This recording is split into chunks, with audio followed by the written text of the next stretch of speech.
नमस्कार. आजचा व्हिडिओ अत्यंत महत्त्वाचा आहे. खरं तर आजच्या व्हिडिओमध्ये आपण एक अशा गोष्टीबद्दल बोलणार आहे, जी गोष्ट आपण रोज जगत आलोय आणि रोज आपण म्हणत असतो की मुलांना वेळ दिला पाहिजे. मुलांसोबत क्वालिटी टाइम स्पेंड केला पाहिजे. परंतु पालकांनो, माझा तुम्हाला एक प्रश्न आहे की नेमका हा क्वालिटी टाइम म्हणजे काय हे तुम्हाला माहित आहे का?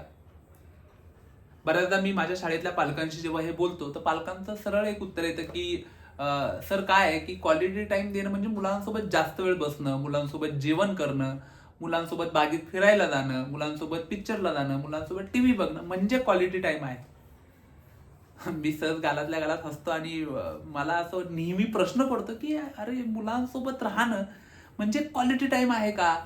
आणि आता ज्यावेळेस मी अभ्यास करतो त्यावेळेस लक्षात येतं की नाही. आता तुम्ही म्हणाल की मी काहीतरी चुकीचंच बोलतोय आणि असं थोडी असतं. टाइम ह्या शब्दामध्येच आहे वेळ, आणि वेळ दिला पाहिजे. पण मित्रांनो आणि माझ्या ऐकणाऱ्या सगळ्या प्रेक्षकांनो, तसं नाहीये. क्वालिटी टाइम म्हणजेच गुणवत्तापूर्ण वेळ ही फक्त मुलांसोबत राहूनच नाही, तर मुलांच्या विचारांमध्ये जाऊन आहे. आता तुम्ही म्हणाल की मुलांसोबत नाही राहायचं पण मुलांच्या विचारात जायचं, म्हणजे नेमकं कसं करायचं हे जर समजून घ्यायचं असेल तर मी एक छोटंसं उदाहरण तुम्हाला सांगतो. उदाहरण म्हणजे एक मुलाखत आहे आणि एका गोष्टीप्रमाणे ती थोडीशी आपण समजून घेऊयात, म्हणजे आपल्याला लक्षात येईल की मुलांना क्वालिटी टाइम देणं किंवा त्यांच्याबरोबर राहणं म्हणजे काय. एक फार मोठा चित्रकार होता आणि त्या चित्रकाराची मुलाखत सुरू होती आणि त्या चित्रकाराला मुलाखत करताना प्रश्न विचारला की सर, तुम्ही इतके मोठे चित्रकार झालायत आणि याचा अर्थ नक्कीच लहानपणी तुम्हाला खूप सारे पेन, खूप साऱ्या पेन्सिल्स, खूप सारे कलर्स, खूप सारे कागद मिळाले असतील नाही का, ज्याच्यावरती तुम्ही प्रॅक्टिस केली आणि आज इतके मोठे चित्रकार झालाय की जगभरामध्ये तुमची ओळख आहे. तर त्या चित्रकाराने यावरती जे उत्तर दिलं, खऱ्या अर्थाने मला वाटतं ते खूप महत्वाचं आहे, ते आपण समजून घेऊ. काय म्हणतोय चित्रकार की तो गालातल्या गालात हसतो आणि म्हणतो की नाही हो, लहानपणीच वडील वारले आणि घरावरती दुःखाचा डोंगर कोसळला. आई बांधकामावरती जायची, शेतमजुरी करायची आणि जे काही दोन पैसे यायचे त्यावरती आमचं घर चालायचं. आम्ही एका झोपडीत राहायचो. त्या झोपडीत फरची नाही जशी आपल्या घरात असते. त्या झोपडीत शेणाने सारवलेली जमीन. आई शेताला गेली की माझं एकच काम असायचं, आमच्या चुलीमधला जो कोळसा आहे तो काढायचो आणि अख्ख्या जमिनीवरती मी चित्र काढायचो. घराच्या भिंतींवरती शेणाने सारवलेल्या त्याच्यावरती मी चित्र काढायचो.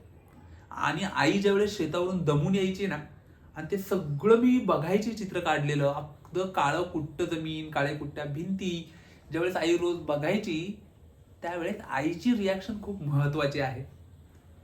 आता मला तुम्ही सांगा, पण खरं सांगायचं, तुमच्या मुलांनी हे जर केलं तर तुम्ही काय कराल?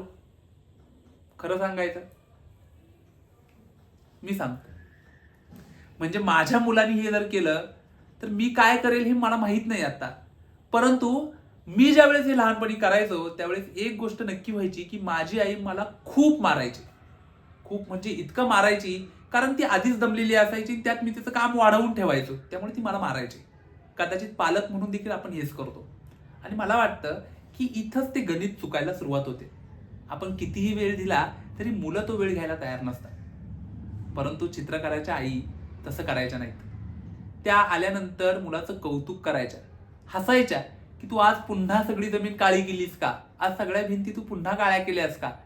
तिने कधीही त्या चित्रांना नाव ठेवलं नाही किंवा लेखकाच्या कष्टांना कधीही तिने त्रागा केला नाही, त्याच्याबद्दल वाईट बोलली नाही.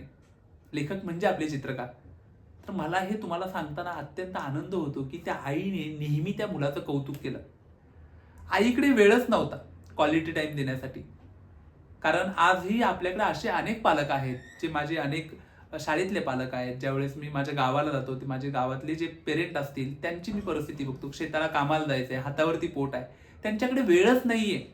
त्यामुळे त्या पालकांनी वेळ द्यायचा नाही का मुलांना? तर तसं नाही. त्यामुळे हे उदाहरण अत्यंत महत्वाचं आहे की क्वालिटी टाइम म्हणजे काय. चित्रकाराच्या आईकडे देखील वेळ नव्हता, परंतु तिने कधीही त्रागा केला नाही. ती आई रोज सकाळी उठायची, पुन्हा शेणाने अख्खी जमीन सारवायची, भिंती सारवायची आणि मग कामाला जायची. आणि त्या आईला नेहमी असं वाटायचं की माझ्या मुलाने ह्या भिंती रोज काळ्या कराव्यात, रोज ह्या जमिनीवरती त्यांनी चित्र काढावं. मला वाटतं हाच खऱ्या अर्थाने आईने आपल्या मुलाला दिलेला वेळ होता. त्यामुळे आज तिचं मूल जगभरातला एक मोठा चित्रकार म्हणून प्रसिद्ध झालाय. आपल्या भिंतींवरती जरी आपल्या मुलांनी ABCD जरी काढली ना तरी आपण 2 चापट त्यांना लावतो आणि आपण म्हणतो की माझ्या मुलांनी खूप शिकावं, खूप मोठं व्हावं आणि आपण त्याला खूप वेळ देतो, पाहिजे ते आणून देतो, तरी माझी मुलं करत नाही. असे ज्यावेळेस प्रश्न पडतात त्यावेळेस आपण थोडासा पालक म्हणून विचार केला पाहिजे, चिंतन केलं पाहिजे की आपण खऱ्या अर्थाने मुलांसोबत आहोत की जगाला दाखवण्यासाठी मुलांसोबत आहोत. त्यामुळे हे उदाहरण अत्यंत महत्वाचं आहे. त्यामुळे या छोट्याशा उदाहरणातून आपण हे समजून घेऊयात की मुलांना क्वालिटी टाइम देणं, मुलांसोबत राहणं म्हणजे काय. त्यामुळे असेच व्हिडिओ आपण करणार आहोत ज्यातून पालक म्हणून शिकायला मिळेल, मुलं म्हणून समजून घेता येईल आणि येत्या काळामध्ये एक चांगले पालक आपण तयार होऊयात, जेणेकरून आपण जर एक चांगले पेरेंट तयार झालो तर येणारा काळ मुलांचा असेल आणि तो सुवर्ण काळ असेल असं म्हणायला मला कोणतीही भीती वाटत नाही किंवा शंका माझ्या मनात येत नाही. त्यामुळे असेच नवनवीन व्हिडिओ आपण बघत राहूयात, छोट्या छोट्या संकल्पना समजून घेऊयात. तुम्हाला काही प्रश्न असतील तर कमेंटमध्ये नक्की टाका, त्याची उत्तरं देण्याचा मी प्रयत्न करेन. परंतु नक्की कळवा तुम्हाला हा व्हिडिओ कसा वाटला आणि हा व्हिडिओ जास्तीत जास्त पालकांपर्यंत, तुमच्या शाळा, महाविद्यालय, तुम्ही शिक्षक असाल तर आपापल्या पेरेंटपर्यंत हे पोहोचवा, जेणेकरून छोट्या छोट्या गोष्टींमधून का होईना पण पालकांना शिकवणं अत्यंत गरजेचं आहे. कारण एक गोष्ट मी नेहमी आता अनुभवतो की माझ्या आई वडिलांनी मला जसं वाढवलं तसंच मी माझ्या मुलांना वाढवतो. ही जी काही पिढ्यानपिढ्या चालत आलेली जी चेन आहे ही ब्रेक करणं अत्यंत गरजेचं आहे.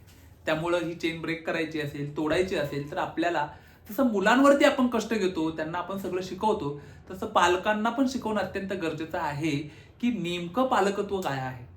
त्यामुळे असे व्हिडिओ बघण्यासाठी चॅनलला सबस्क्राईब करा, चॅनलला शेअर करा, लाईक करा आणि जर तुम्हाला हा व्हिडिओ आवडला असेल तर नक्की इतरांना शेअर करा. त्यामुळे बघत राहा मोकळं ढाकळं आणि हसत राहा, जगत राहा मोकळं ढाकळं.